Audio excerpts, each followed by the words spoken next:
الحمد لله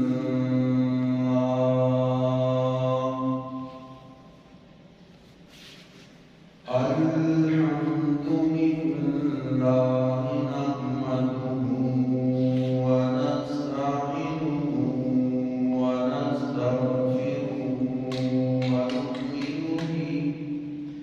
ونؤمن به ونتوكل عليه ونعوذ بالله من شرور أنفسنا ومن سيئات أعمالنا من يهده الله فلا مضل له ومن يضلله فلا هادي له ونشهد أن لا إله إلا الله وحده لا شريك له ونشهد أن سيدنا ومولانا محمدا عبده ورسوله قال الله تبارك وتعالى في القرآن المجيد والفرقان الحميد أما بعد فأعوذ بالله من الشيطان الرجيم بسم الله الرحمن الرحيم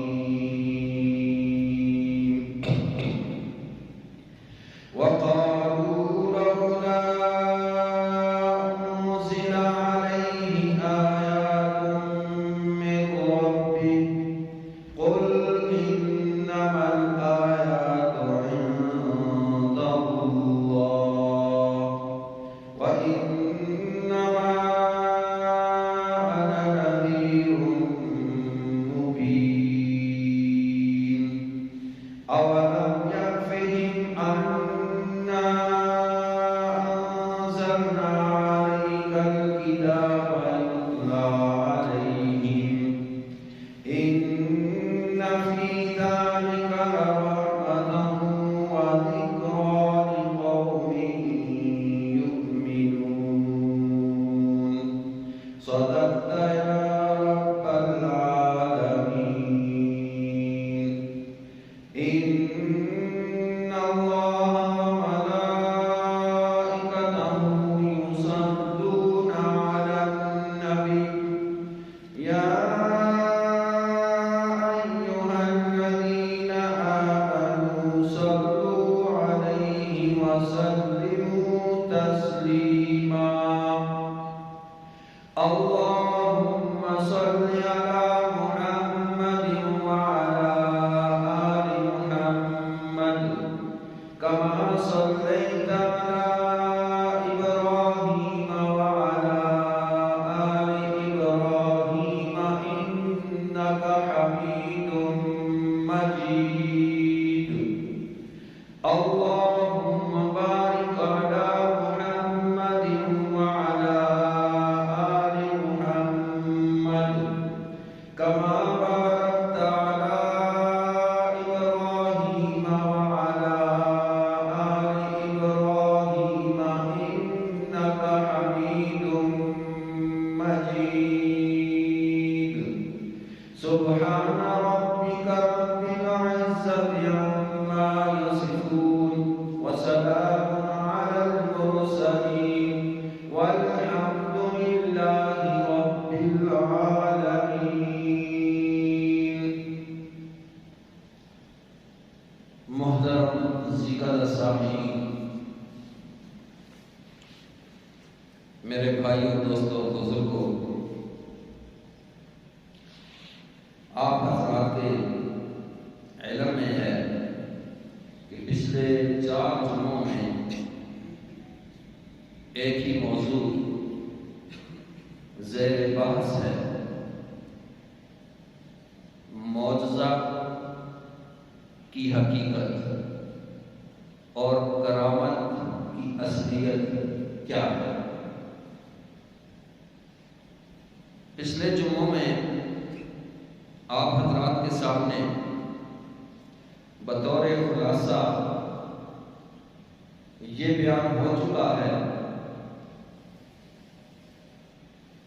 کہ کائنات کے اکثر لوگ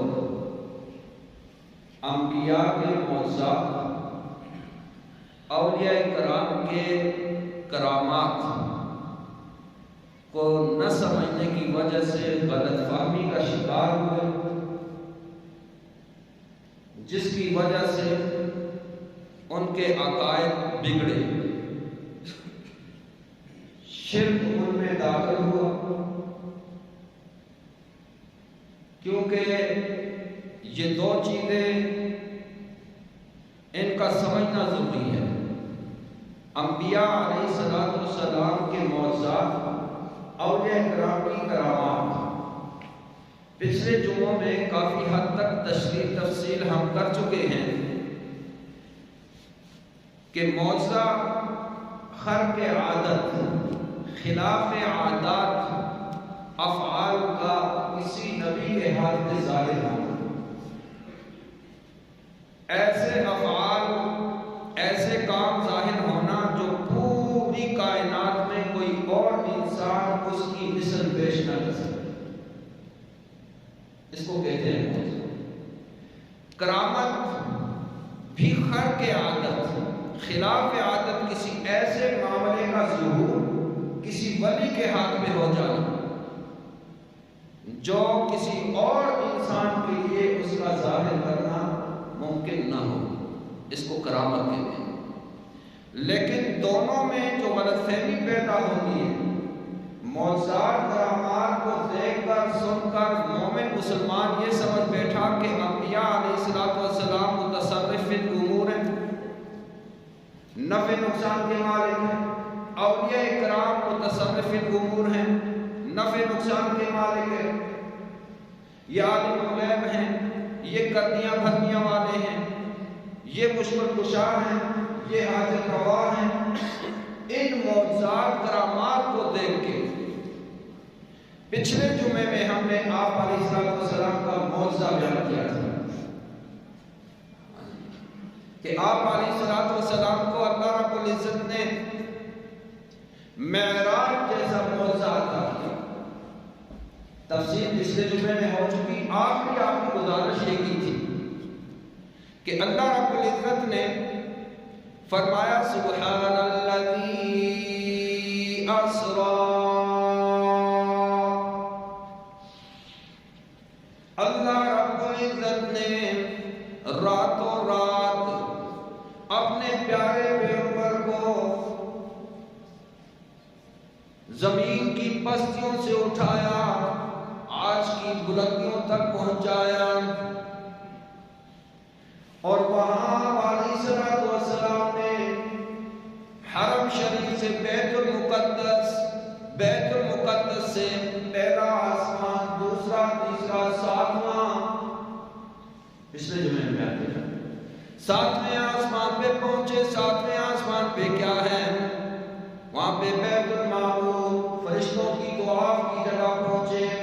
یہ کیا فرمایا؟ جنت المأویٰ۔ وہ بھی آپ علیہ السلام نے دیکھا، اے میرا پیغمبر ذرا اور اوپر آئیے۔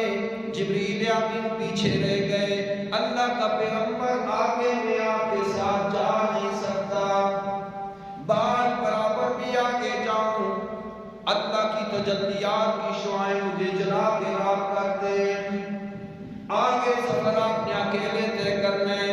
اللہ کا پیغمبر اس سے بھی اوپر۔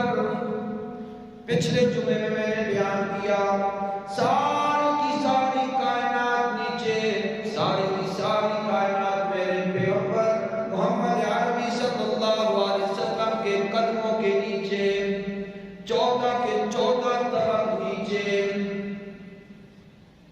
حتیٰ کہ عرش معلیٰ نیچے، حاملین عرش بھی نیچے، جبریل امین بھی نیچے، اسرافیل بھی نیچے، نیچے، میکائیل بھی نیچے، اسرائیل بھی نیچے، یہ ساتوں کے ساتوں آسمان بھی نیچے، ساری کی ساری کائنات نیچے، یہ سورج، یہ چاند، یہ ستارے سارے کے سارے نیچے، میرا آقا سب سے اوپر۔ بعد از خدائی بزرگ در کوئی قصہ مختصر۔ یہ اتنا لمبا سفر، جنت کی سیر کرائی گئی، جہنم دکھائی گئی، فرشتوں سے ملاقات ہوئی، انبیاء علیہ السلام سے ملاقات ہوئی، آپ علیہ السلام کو امام الانبیاء کا شرف حاصل ہوا۔ کتنی دیر لگے، کتنے دن لگے یہ سارے سفر میں؟ اللہ رب العزت فرماتے ہیں اسرا بعبدہ،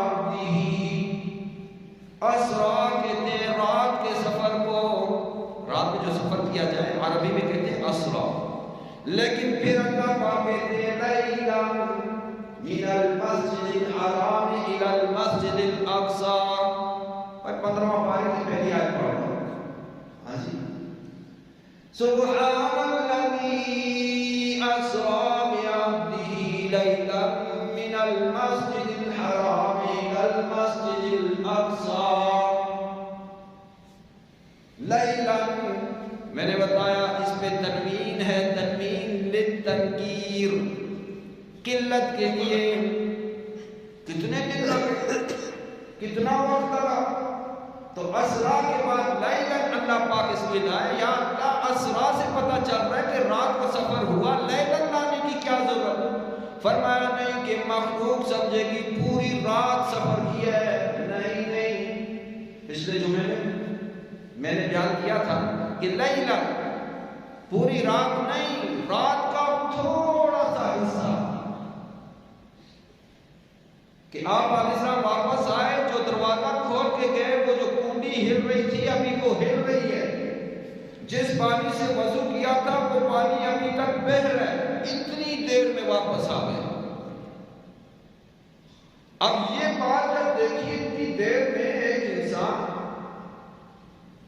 اتنا کچھ دیکھ کے، اللہ سے مل کے، اللہ کے انعامات لے کے، اللہ کو تحفے تحائف دے کے، یہ سارا نظام، اس میں تو سارا سال لگ جانے چاہیے تھے، اتنی سی دیر میں کیسے؟ تو پتہ چلا کہ آپ علیہ السلام کو تصرف گم ہو گئے، لیکن دوسرا پہلو نہیں دیکھا، دوسرا پہلو نہیں سنا کہ جب آپ علیہ السلام مکہ مکرمہ سے مدینہ منورہ تشریف لے جا رہے ہیں تو 15 دن لگے ہجرت میں۔ کتنے دن لگے؟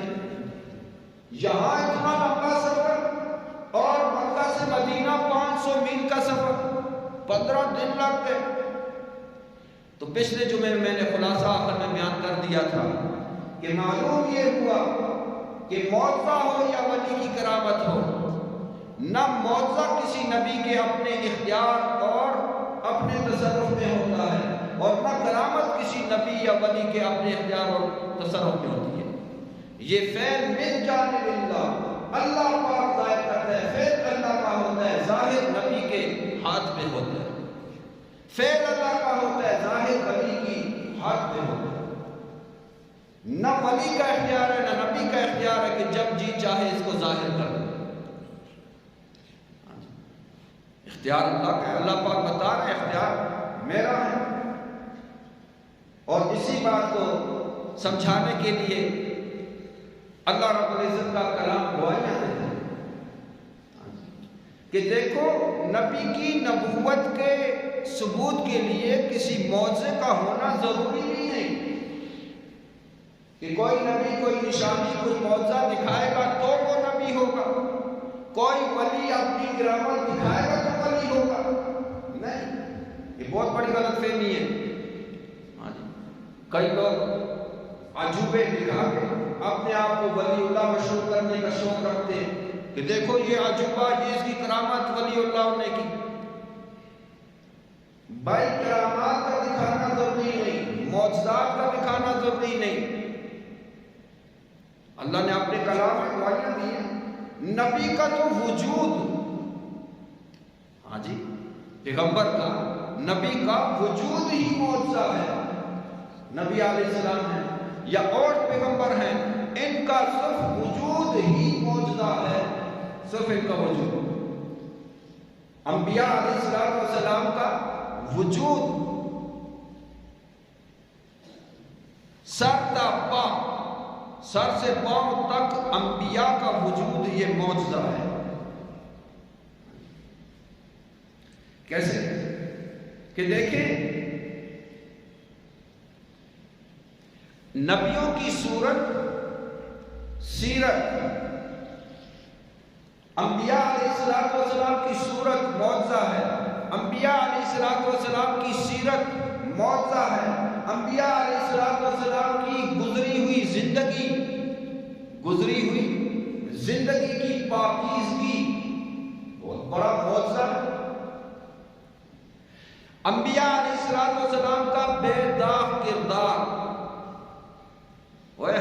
ہماری بھی زندگی گزری ہے نا، جو جہاں جس علاقے میں پیدا ہوا وہاں پہ وہ بڑا ہوا، چھوٹا لڑکپن بچپن سارا گزرا، جوانی بڑا ہوا، اس علاقے میں اس کی جا کے سٹوری پوچھے آدمی، اگر 10 آدمی اس کے حامی ہیں کہ اچھا آدمی ہے تو 100 مخالف آپ کو ملیں گے۔ لیکن انبیاء علیہ السلام کی گزری ہوئی زندگی کی پاکیزگی، بے داغ کردار، خوبصورت اعمال انبیاء علیہ السلام کے، انبیاء علیہ السلام کی صداقت، انبیاء علیہ السلام کی امانت، انبیاء علیہ السلام کی شرافت، انبیاء علیہ السلام کی اخلاق حسنہ،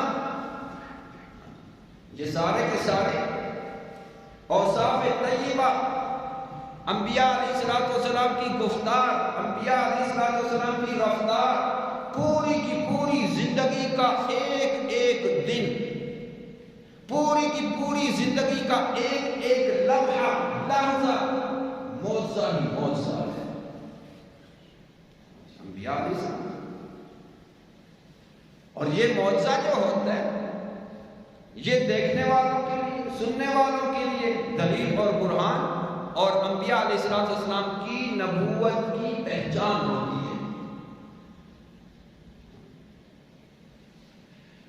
آپ علیہ السلام سب سے پہلے جب کھڑے ہوتے ہیں دعوت دینے کے لیے، اللہ رب العزت نے نبوت کا سب سے قیمتی تاج آپ علیہ السلام کے سر پہ جب سجایا ہے، پہلا خطاب نبی علیہ السلام کا، پہلا خطاب صفا کی پہاڑی پہ آپ علیہ السلام نمودار ہوئے، چادر ہلائی، لوگوں نے دیکھا محمد بن عبداللہ، اور یار تو کوئی خاص بات ہے، ہمارے پورے عرب کے اندر آج صادق و امین کچھ کہہ رہے ہیں، بلا رہے ہیں، سارے کے سارے جتنے بھی لوگ تھے، مرد، جوان، بوڑھے، عورتیں، بچے، یہ سارے کے سارے دوڑے چلے آئے، آج آپ نے بلایا ہے سب کو، ضرور کوئی خاص بات ہے۔ آپ علیہ السلام نے پہلی نبوت کے اعلان میں اپنا کوئی معجزہ نہیں دکھایا۔ موسیٰ علیہ السلام کو تو یاد ہوگا اکثر ساتھی، کوئی دور پہ گئے تھے نا کہ میں آگ لے آؤں، اور وہاں پہ جب گئے تو آواز آئی، انی انا اللہ، اے موسیٰ میں کوئی آگ نہیں، انی بے شک میں انا اللہ ہوں، اور آج تجھے شرف نبوت سے سرفراز کرنا چاہتا ہوں، تیرے سر پہ نبوت کا تاج رکھنا چاہتا ہوں۔ اذهب الى فرعون انه طغى، تو نے جانا ہے فرعون ظالم کے پاس، وہ سرکش ہو چکا ہے، اللہ کا نافرمان ہو چکا ہے۔ دو معجزات، اپنا عصا ذرا پھینک، موسیٰ علیہ السلام نے عصا پھینکا، وہ اژدہا بنا، موسیٰ علیہ السلام منہ پھیر کے دوڑنے لگے۔ یہ بھی میں نے دلیل دی تھی کہ اگر انبیاء کے علیہ السلام کے اختیار میں معجزات ہوتے تو موسیٰ علیہ السلام کو بھاگنے کی ضرورت نہیں، ڈرنے کی ضرورت نہیں تھی۔ اللہ نے آواز دیا، یا موسیٰ لا تخف، اے موسیٰ علیہ السلام نہ دوڑ نہ بھاگ نہ ڈر، بلکہ تو اس کو دوبارہ سے اس پہ ہاتھ رکھ لے۔ ایسے دوڑنے لم یعقب، پیچھے مڑ کے بھی نہیں دیکھ رہے، ایسے کرتے کہ ہم لم یعقب۔ فرمایا وہ ہمارا کام ہے سیرتہ الاولیٰ، کہ ہم اس کو دوبارہ لاٹھی بنا دیں گے، پہلی صورت میں لے آئیں گے۔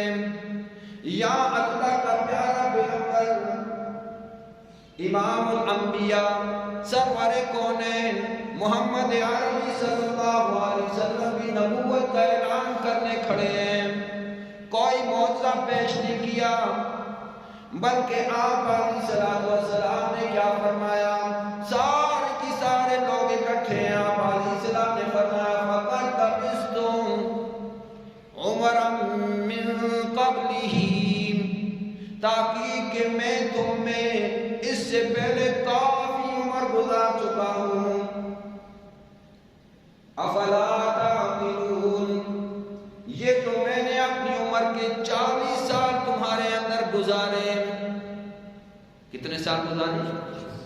آپ علیہ السلام کو نبوت ملی ہے 40 سال کے بعد، یہ جو 40 سال کا عرصہ پہلے آپ لوگوں میں گزارا، سارے کے سارے آپ لوگوں میں میرا بچپن بھی ہے، میرا لڑکپن بھی ہے، آپ لوگوں میں میری جوانی بھی ہے، میری تجارت بھی ہے، میرا سفر بھی ہے، میرا حضر بھی ہے، شام کو سفر کیے، تجارت کی خاطر کیے، میری جوانی، میرا بچپن، میرا لڑکپن، میری تجارت، میرا سفر، میرا حضر، میری شادی، میرا غم،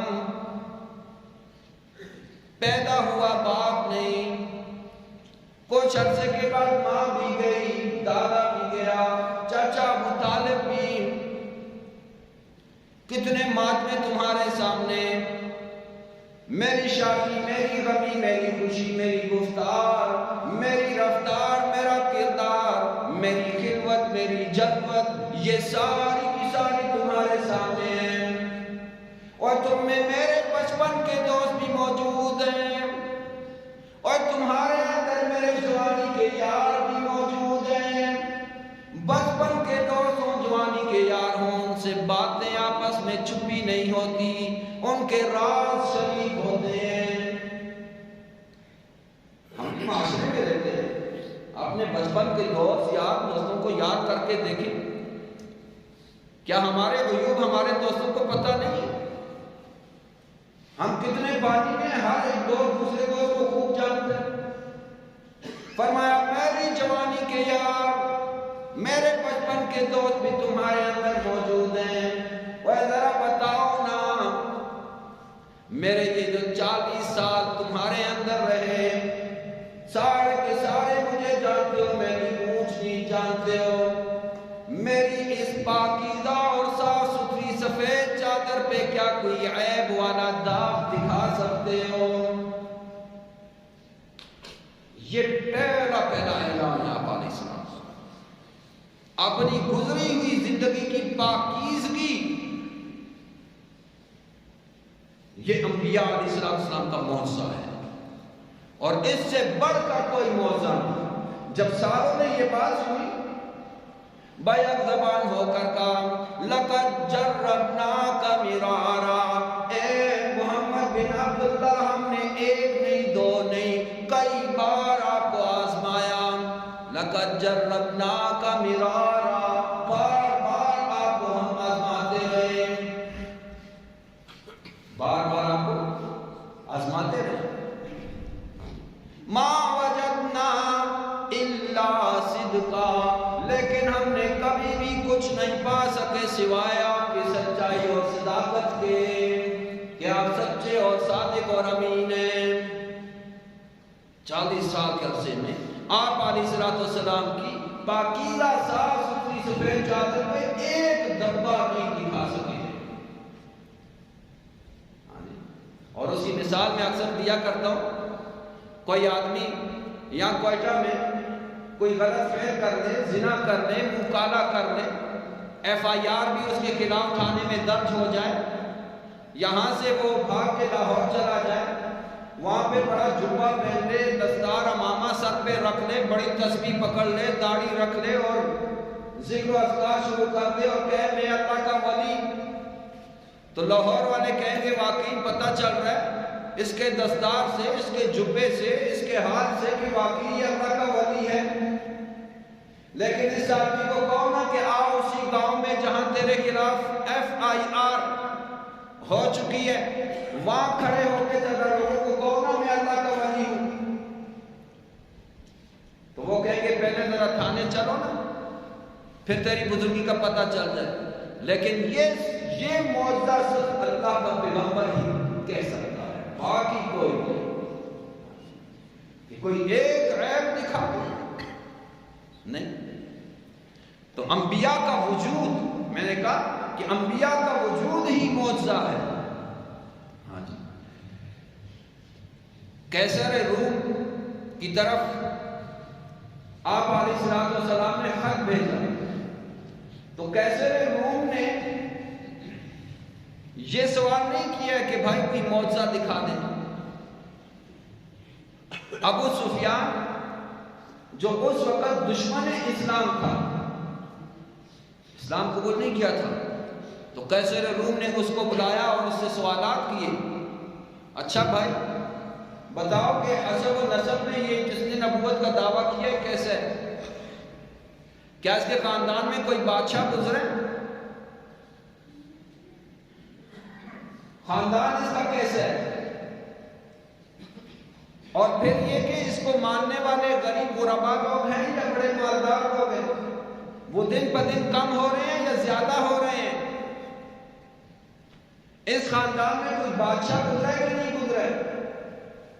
یہ سوالات سارے موجود ہیں سیرت کی کتابوں میں، لیکن معجزے کا سوال قیصر روم نے بھی نہیں کیا کہ معجزہ نبوت کے لیے ضروری نہیں ہے۔ اسی طرح آپ کو پتا ہے وفد نجران، عیسائیوں کا علاقہ ہے نجران، وہاں پہ اطلاع پہنچتی ہے مکہ میں حرم شریف میں ایک جوان اٹھا جس کا نام ہے محمد بن عبداللہ، اس نے نبوت کا دعویٰ کیا ہے۔ اعلان کیا ہے اس کا؟ اعلان ہے لا الہ الا اللہ، اللہ کے سوا کوئی معبود نہیں، اللہ کے سوا کوئی مسجود نہیں، اللہ کے سوا کوئی الہ نہیں، اللہ کے سوا کوئی مشکل کشا نہیں، اللہ کے سوا کوئی حاجت روا نہیں، اللہ کے سوا کوئی کھوٹی قسمتیں کھڑی کرنے والا نہیں، اللہ کے سوا کوئی خالی جھولیاں بھرنے والا نہیں، اللہ کے سوا کوئی لجپال نہیں، اللہ کے سوا کوئی غریب نواز نہیں، اللہ کے سوا کوئی شافی نہیں، اللہ کے سوا کوئی بیمار کرنے والا نہیں، اللہ کے سوا کوئی یحیی و یمیت نہیں، اللہ کے سوا کوئی مقدموں سے رہائیاں دینے والا نہیں، کوئی مشکلوں سے نکالنے والا نہیں، یہ اعلان کر رہا ہے۔ تو وہ جو بادشاہ تھا اس نے لوگوں کو جمع کیا، بھائی اس کا کوئی حل بتاؤ کیا ہے؟ انہوں نے کہا علماء سے پوچھو، ہمیں کیا پتا، بلاؤ جی مولوی تمام علماء کو بلاؤ، انجیل یاد ہے، تورات یاد ہے، بڑے بڑے علماء موجود ہیں، بلایا گیا تاکہ ہمیں تھوڑا وقت دے دیجئے، ہم آپس میں میٹنگ کر لیں، مشورہ کر لیں، یہ پیغمبر نے جو دعویٰ کیا ہے اس کی کیا سچائی ہے، پھر آپ کو بتائیں گے۔ ٹھیک ہے میٹنگ کرو، علماء اکٹھے ہوئے، گٹھ جوڑ کے انہوں نے کہا کہ دیکھو بات تو ہے سچ، ہماری کتابوں میں جو جو علامات ہیں وہ یہی پیغمبر ہے، یہ وہی آخری پیغمبر ہے، امام الانبیاء جس نے نازل ہونے ہیں، لیکن اگر ہم سچ بادشاہ کو بتائیں گے تو وہ بھی مسلمان اور ہم سب کو اس کے تابع رہ کے زندگی گزارنی پڑے گی، اور پھر ہمارے نذرانے فطرانوں کا کیا ہوگا؟ یہ جو چھپ چھپ کے ہمیں سلام کیے جاتے ہیں، ہمارے ہاتھ پاؤں چومے جاتے ہیں، یہ جو ہماری کوٹیاں بنگلے ہمیں دیے ہوئے ہیں، یہ ہیرے جواہرات یہ تو سب کچھ لے جائے گا۔ کیا کیا جائے؟ بادشاہ کو جھوٹ بولیں گے، کہیں گے کہ نعوذ باللہ من ذالک، کہ یہ جھوٹا پیغمبر ہے۔ سب کی میٹنگ ہوئی، آج انہوں نے بتا دیا کہ بھائی پیغمبر جھوٹا ہے۔ کہا اچھا پھر کیا کیا جائے؟ پھر تیار ہو جاؤ اس کے لیے کہ اس پیغمبر کے ساتھ مناظرہ کیا جائے۔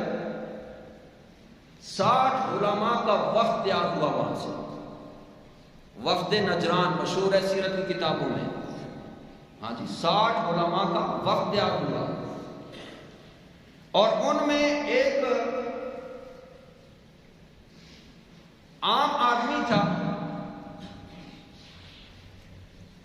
یہ تھا عبد المسیح، ان کا مقرب اور بات کرنے والا متکلم، جس نے آپ علیہ السلام سے بات کرنی تھی، اس کا چھوٹا بھائی جاہل تھا، بیچارے کے پاس علم نہیں تھا، بھائی بڑا عالم تھا۔ یہ آیا اپنے بھائی سے درخواست کی کہ بھائی جان یہ سورہ آل عمران کا واقعہ میں بیان کر رہا ہوں۔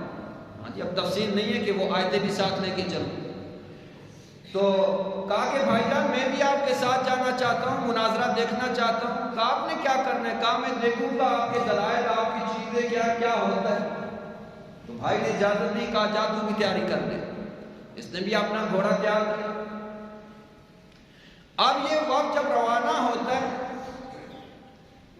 راستے میں یہ جو عالم بھائی ہے جس نے تورات انجیل خوب یاد کی ہوئی ہیں، اس کے گھوڑے کو ٹھوکر رکھ دیے، گرنے سے بچ جاتا ہے۔ تو یہ جو جاہل بھائی اپنے بڑے بھائی کے ساتھ جا رہا ہے، اس نے کہا تھا عیسیٰ محمد، آپ علیہ السلام کے لیے بددعائیہ کلمات، برے کلمات۔ تو وہ عالم بھائی اٹھا اور رب کے تھپڑ اس کے منہ پہ دیا۔ تو حیران ہوا، بھائی جان یہ کیا؟ آپ ہی کی تقریروں میں ہم سنتے آئے کہ یہ پیغمبر جھوٹا ہے، یہ ایسا ہے، جادوگر ہے، شاعر ہے، کذاب ہے۔ تو میں نے اس کو برا بھلا کہا، آپ نے مجھے کیوں مارا؟ کہا خاموش۔ اس کو نزدیک ہو کے آہستہ سے بتایا کہ یہ نبی برحق ہے، اس کے خلاف کچھ کہو گے کہیں آپ کی زبان ہی بند نہ ہو جائے، کہیں کوئی ٹیڑھا نہ ہو جائے آپ کا۔ یہ بھائی اور حیران ہوا، بھائی میں تو جاہل ہوں، جب اتنا آپ کو یقین ہے کہ یہ پیغمبر برحق ہے تو ایمان کیوں نہیں لاتے؟ کہا اگر ایمان لائیں گے تو پھر ہمارے نذرانے فترانے، ہمیں یہ جو عزتیں ملی ہوئی ہیں، لوگ ہاتھ چومتے ہیں، پاؤں چومتے ہیں، یہ جو ہمیں محلات ملے ہیں، یہ سونے چاندی، یہ ساری عیاشیاں ختم ہو جائیں گی، اس لیے ایمان نہیں لاتا۔ تو اس نے جواب بڑا عجیب دیا، سیرت کی کتابوں میں موجود ہے کہ بھائی آپ کو سونے چاندی مبارک، میں تو چلا اس پیغمبر کا کلمہ پڑھ کے ایمان لاتا۔ تو اس جاہل بھائی کے ساتھ 25 آدمی ایمان لائے۔ تو علم کا ہونا بھی بعض اوقات وہ ضروری نہیں ہے کہ اس کو ہدایت بھی مل جائے، ہدایت تو طلب کے ساتھ ملتی ہے۔ تو معجزے کا ہونا، یہ اب وقت نجران آئے، وہاں پہ بڑی بات ہوئی، انہوں نے بڑی بڑی کتابیں تورات انجیل لا کے کھولی، آپ علیہ السلام کے ساتھ بات چیت کی کافی دیر تک۔ قرآن میں اس کا تذکرہ موجود ہے، یسألونک عن الذکر ذو القرنین وَيَسْأَلُونَكَ، اے میرے پیغمبر یہ آپ سے پوچھتے ہیں عن الروح، ذی القرنین کے بارے میں، وہ کون تھا، اصحاب کہف کون تھے، روح کیا چیز ہے، یہ بڑے بڑے سوالات ان کے موجود ہیں۔ لیکن معجزے کا ذکر انہوں نے بھی نہیں کیا کہ پیغمبر ہو تو معجزہ دکھا، کیونکہ ان کو پتہ ہے کہ معجزہ کوئی ضروری نہیں ہے، کرامت ولی کے لیے ضروری نہیں ہے کہ ولی وہی ہوگا جس کے پاس کرامت۔ ولی کی پہچان یاد رکھو جو عقیدتاً اس کا عقیدہ قرآن و سنت کے مطابق ہو، نبی کی سنت کے مطابق زندگی گزارتا ہو، یہ اس وقت کا سب سے بڑا ولی ہے۔ اب لازمی نہیں ہے کہ اس نے زنجیریں ڈال دے اپنے اوپر اور جبے پہن لے وہ اور قمیض اتار دے، ہم کہیں کہ یہ ولی ہے۔ ولی ایسے نہیں، ولی وہ ہوتا ہے جو اللہ کے احکام کو نبی کی طریقے پہ پورا کرے، صغیرہ گناہوں اور کبیرہ گناہوں سے اپنے کو بچائے، اس سے بڑھ کے اللہ کا ولی کوئی نہیں ہے۔ لیکن آج تصور ہی کچھ اور بن گیا ہے کہ ولی کون ہے، کیسا ہے۔ تو اللہ رب العزت، دیکھو انہوں نے معجزے کا وہ نہیں کیا، تو معجزہ میں نے بتایا پیغمبر کے اختیار میں نہیں ہوتا، کرامت ولی کے اختیار میں نہیں ہوتی۔ حضرت عیسیٰ علیہ السلام بھی فرماتے ہیں بِإِذْنِ اللہ۔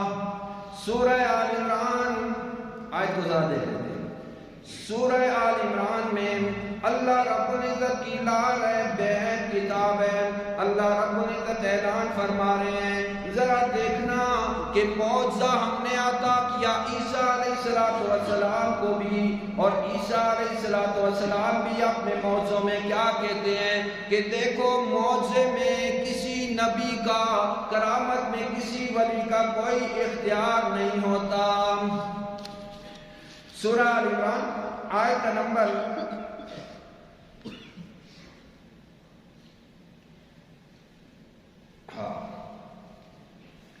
کیا فرماتے ہیں کہ یہ پورا آ رہا ہے عیسیٰ علیہ السلام، فرمایا انی قد جئتکم بآیۃ من ربکم۔ پیچھے پوری تفسیر آ رہی ہے، یہ آیت نمبر 49 سورہ آل عمران آیت نمبر 49، تیسرا پارہ، سورت کا نام سورہ آل عمران اور آیت کا نمبر 49۔ اس میں فرما رہے ہیں وَرَسُولًا إِلَىٰ بَنِي إِسْرَائِيل، اور رسول بنا کے بھیجا بنی اسرائیل کی طرف عیسیٰ علیہ السلام کو۔ کیا فرماتے ہیں انی قد جئتکم بآیۃ من ربکم، تاکہ کہ میں لایا تمہارے پاس، من ربکم تمہارے رب کی طرف سے، آیت معجزہ، نشانی، دلیل، انی اخلق لکم من طین کہیئۃ الطیر، وہ میں مٹی کے پرندوں پہ پھونک مارتا ہوں وہ حقیقی پرندہ بن کے اڑ جاتا ہے۔ یہ کہاں سے لایا ہوں؟ من ربکم، تمہارے رب کی طرف سے، فانفخ فیہ فیکون طیرا بإذن اللہ، میں پھونک مارتا ہوں اس مٹی کے پرندے میں، وہ حقیقی پرندہ بن کے اڑنے لگتا ہے، بإذن اللہ، حکم اللہ کا ہوتا ہے، میرا اختیار نہیں۔ فرمایا وَأُبْرِئُ الْأَكْمَحَ وَالْأَبْرَصَ، اسی طرح مادر ذات اندھا جس کی آنکھیں نہیں، ابرص اور کوڑ کا مرض ہے، ان پہ میں پھونک مارتا ہوں تو وہ بالکل صحیح سالم ٹھیک ٹھاک ہو جاتے ہیں، تندرست ہو جاتے ہیں۔ وَأُحْيِي الْمَوْتَى، اور میں مردوں کو کہتا ہوں قُمْ بِإِذْنِ اللَّهِ، وہ مردے کھڑے ہو جاتے ہیں۔ وَأُحْيِي الْمَوْتَى بِإِذْنِ اللَّهِ، اور میں زندہ کرتا ہوں مردوں کو لیکن اللہ کے حکم سے، میرا اپنا کوئی اختیار نہیں۔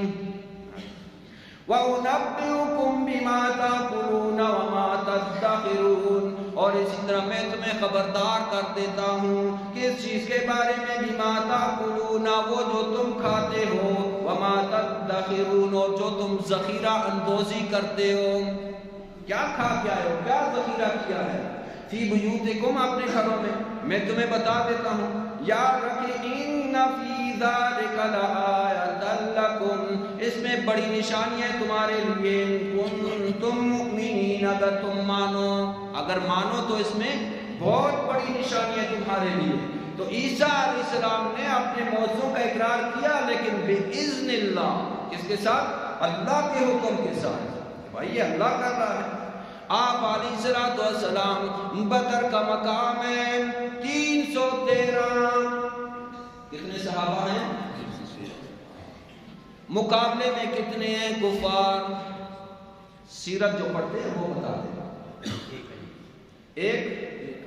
1000 کی تعداد، یہاں 313 وہ بھی نہتے، وہاں اسلحہ لیس پورا 1000 کا لشکر۔ آپ علیہ السلام نے زمین سے ریت اٹھائی ہے، بسم اللہ کر کے ریت ان کے لشکر کی طرف پھینک دی، سارے کے سارے جتنا بھی لشکر ہے 1000 کا لشکر، ہر ایک کی آنکھوں میں وہ ریت پہنچی، سارے کے سارے آنکھوں کو پکڑ کے بیٹھ گئے۔ یہاں سے مسلمانوں نے حملہ کیا، ان کے پیر اکھڑ گئے اور منہ پھیر کے بھاگتے ہوئے نظر آ رہے ہیں۔ تو اللہ رب العزت نے اس کا نقشہ بھی قرآن میں کھینچا، وَمَا رَمَيْتَ إِذْ رَمَيْتَ وَلَٰكِنَّ اللَّهَ رَمَىٰ۔ اے میرا پیغمبر، آپ نے یہ ریت ان کافروں کی آنکھوں میں نہیں پہنچائی، وَمَا رَمَيْتَ إِذْ رَمَيْتَ، نہیں پھینکی آپ نے یہ ریت جبکہ آپ نے پھینکی، وَلَٰكِنَّ اللَّهَ رَمَىٰ، لیکن اللہ نے ہر ایک کے ہاتھ میں پہنچائی۔ یہ میرے پیغمبر کا معجزہ ہے، ظاہر تو نبی کے ہاتھ میں ہو رہا ہے، فعل اللہ کا ہے۔ وَمَا رَمَيْتَ إِذْ رَمَيْتَ، جب تو نے پھینکا، وَلَٰكِنَّ اللَّهَ رَمَىٰ۔ تو جب معجزے کے طلبگار، بیچ میں شیاطین بھی تو ہوتے ہیں، انہوں نے پھر طرح طرح کے معجزے آپ علیہ السلام سے طلب کیے کہ آپ معجزات دکھا دیں، آپ کے پاس تو سونے کا گھر ہونا چاہیے۔ سورہ بنی اسرائیل آیت نمبر 90 سے لے کے وہ 96-97 آیت تک یہ معجزات کا تذکرہ موجود ہے۔ آپ کا سونے کا گھر ہونا چاہیے، آپ پیغمبری کا دعویٰ کرتے ہیں، رسالت کا دعویٰ کرتے ہیں، نبوت کا دعویٰ کرتے ہیں، آپ کے پاس باغات ہونے چاہیے، ایک طرف کھجور کے باغ ہوں، دوسری طرف انگور کے باغ ہوں، درمیان میں نہریں جاری ہونی چاہیے، یا ایسا ہو کہ آپ ہمارے سامنے آسمان پہ چڑھ جائیے، وہاں سے آپ کوئی کتاب لے کے اتریے، ہم خود اس کتاب کو دیکھیں تب ہم مانیں گے۔ یہ مطالبات ہیں۔ یا یہ کہ اللہ پاک خود سامنے آ کے کہے کہ یہ میرا پیغمبر ہے، اس کو مانو۔ اللہ کا فرشتہ کوئی آپ کے ساتھ آ کے کہے کہ یہ اللہ کا پیغمبر ہے، اس کو مانو۔ سورہ بنی اسرائیل آیت نمبر 90 سے الی آخر۔ وقت ختم ہو چکا ہے، تفسیر کا وقت نہیں ہے۔ تو اللہ کے پیارے پیغمبر نے کیا جواب دیا؟ ان ساری باتوں کا جواب اللہ کے پیغمبر نے 2 لفظوں میں جواب دیا۔ کیا فرمایا؟ هَلْ كُنْتُ إِلَّا بَشَرًا رَسُولًا، وہ معجزات کا پیش کرنا میرے اختیار میں نہیں، میرے اختیار میں کیا ہوں؟ هَلْ كُنْتُ، نہیں ہوں میں، إِلَّا بَشَرًا، مگر ایک بشر، ایک انسان ہوں۔ ہاں باقی بشر اور مجھ میں فرق یہ کہ وہ رسول نہیں ہے، میں اللہ کا رسول ہوں۔ الا بشرا رسولا۔ لیکن پھر بھی آپ علیہ السلام کے دل میں کڑن تو تھی کہ کاش کہ یہ معجزے دکھا لیتا، اللہ میرے ہاتھ پہ ظاہر کر دیتا، یہ سارے مومن مسلمان ہو جاتے، کیونکہ آپ علیہ السلام تو ہمیشہ اسی غم میں رہتے تھے کہ ساری کائنات کے لوگ جہنم کی آگ سے بچ کے جنت میں جانے والے بن جائیں۔ تڑپ تھی، بڑے پریشان تھے آپ علیہ السلام۔ ہاں جی، تو اب یہ تڑپ کا ذکر آخری آیت پڑھتے ہیں، پھر انشاءاللہ نماز شروع کرتے ہیں۔ سورہ انعام آیت نمبر 35 میں اللہ رب العزت نے وہ مقام بھی بڑے ایک عجیب انداز ہے۔ اللہ کا پیغمبر ہے، بڑا پریشان ہے کہ یا اللہ اگر یہ معجزات دکھا دیے جاتے ہیں، یہ سارے کے سارے لوگ مومن مسلمان ہو جاتے ہیں، میرے دنیا میں آنے کا مقصد بھی یہی۔ اللہ رب العزت کی نارے بے کتاب سورہ الانعام آیت کا نمبر 35 اللہ پاک ذکر کر رہے ہیں، وَإِن كَانَ كَبُرَ عَلَيْكُمْ، سورہ انعام 7واں پارہ ہے اور آیت کا نمبر 35 ہے۔ وَإِن كَانَ كَبُرَ عَلَيْكُمْ، اے میرا پیغمبر مجھے پتہ ہے کہ آپ بڑے بوجھل ہیں، آپ پہ بڑا بوجھ ہے، بڑا بھار، بڑا وزن ہے آپ پہ، بڑے پریشان ہیں میرا پیغمبر آپ۔ اعراضہم، ان کا اعراض کرنا کہ ہم نہیں مانتے، آپ یہ معجزے پیش کرو، ہمارے مطالبات پورے کرو تب ہم ایمان لائیں گے۔ ان کی اس باتوں کی وجہ سے، ان باتوں کی وجہ سے میرا پیغمبر تو بڑا مغموم ہے، بڑا پریشان ہے۔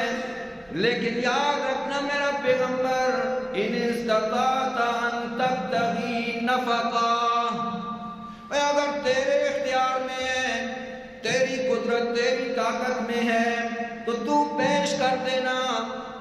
ہاں جی، وَإِنِ اسْتَطَعْتَ، الفاظ موجود ہیں، وَإِنِ اسْتَطَعْتَ، اگر تیرے پاس طاقت ہے، ان تبتغی نفقا فی الارض، تو زمین میں کوئی سرنگ کھود کے ان کو معجزہ دکھا دے، اور سلمن فی السماء، یا آسمان پہ کوئی سیڑھی لگا کے تو چڑھ جا۔ اگر تیرے پاس قدرت طاقت ہے دکھانے کی، زمین میں سرنگ نکال دے یا آسمان پہ سیڑھی لگا دے، فَتَأْتِيَهُمْ بِآيَةٍ، پس لے آ ان کے پاس کوئی معجزہ دکھا دے۔ وَلَوْ شَاءَ اللَّهُ، لیکن اے پیغمبر تیرے اختیار میں دکھانا معجزے کا نہیں۔ وَلَوْ شَاءَ اللَّهُ، اور اگر اللہ چاہے، لَجَمَعَهُمْ عَلَى الْهُدَى، اللہ پاک ان سارے کے ساروں کو ہدایت پہ جمع کر دے۔ اللہ کر سکتا ہے، کیوں کہ اللہ مختار کل ہے، اللہ متصرف الامور ہے۔ وَلَوْ شَاءَ اللَّهُ لَجَمَعَهُمْ عَلَى الْهُدَى، ان سب کو ہدایت پہ جمع کر لے۔ فَلَا تَكُونَنَّ مِنَ الْجَاهِلِينَ، کیسے پیارے انداز میں اپنے پیغمبر کو اللہ نے سمجھا دیا۔ بھائی اس طرح کی پریشانی آپ کے لیے مناسب نہیں، تو آپ کے اختیار میں معجزے کا ظاہر کرنا، کسی پیغمبر کے اختیار میں معجزے کا ظاہر کرنا نہیں، یہ فعل اور اختیار اللہ کا ہوتا ہے، ظاہر نبی کے ہاتھ پہ ہوتا ہے۔ تو دعا کریں اللہ پاک ہم سب کو قرآن کے مطابق سمجھنے اور قرآن کے مطابق عمل کرنے کی توفیق عطا فرمائے۔ جن ساتھیوں نے سنت نہیں پڑھے سنت